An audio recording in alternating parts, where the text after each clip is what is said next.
Hello everybody, I'm Earl Cox in Jerusalem. In the Bible, Christians are told to love your enemies and to do good to those who despitefully use you. Many Christians use this biblical passage as instruction to stay completely away from anything that even looks like fighting, especially from what we would call war. Then too, the Ten Commandments give instruction to the Jewish people, thou shalt not kill. This law of Moses is an important part of the revered Torah, which is the foundation to the life of all Jewish people.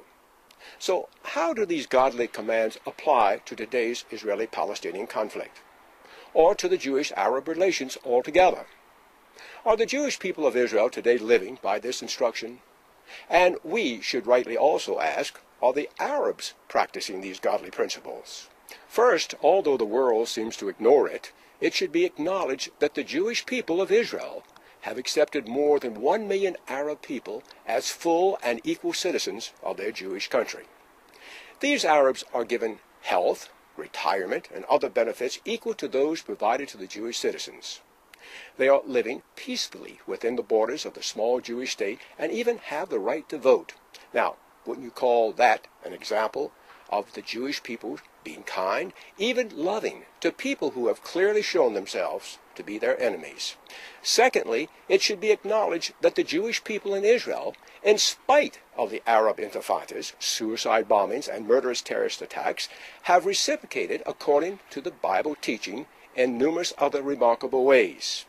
Jewish doctors and medical people have treated sick and wounded Arabs, both military and civilian, in Israeli hospitals indiscriminately, just as carefully and fully as they treat Jewish people. Thousands of Arab lives have been saved by Jewish doctors performing surgeries that could not be performed in Arab facilities. Wouldn't you say that is doing good to those who despitefully use you? Again, many Jewish Israelis employ Arab workers in their businesses. They treat them well and pay their wages the same as they pay the Jewish people. A big part of the Palestinian Arab economy can be attributed to Jewish businesses and employers. Can you recall the economic chaos that took place in Gaza when all the Jewish people were forced to close down their businesses and evacuate? We hear so much propaganda about the poor Palestinian people and their dire poverty, well, as if it were the Jewish people's fault. Well, how much worse off would the Arabs be if it were not for the economic help of the Jewish people? Wouldn't you consider that something like helping those who hate you? Interestingly, the whole world should be giving the Jewish people of Israel a great acclamation for all they do to help the Palestinian Arab people, in spite how badly the Arab people have treated the Jewish people for so long. Yet the world continues to shower blame upon the Jewish people of Israel for the sad condition and plight of the Palestinian Arabs.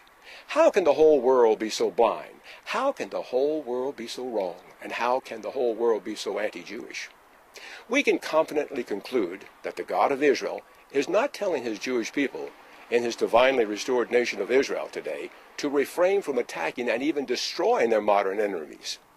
God is not commanding today's Israeli political and military leaders to simply love their terrorist enemies and to kindly overlook and forgive everything they do.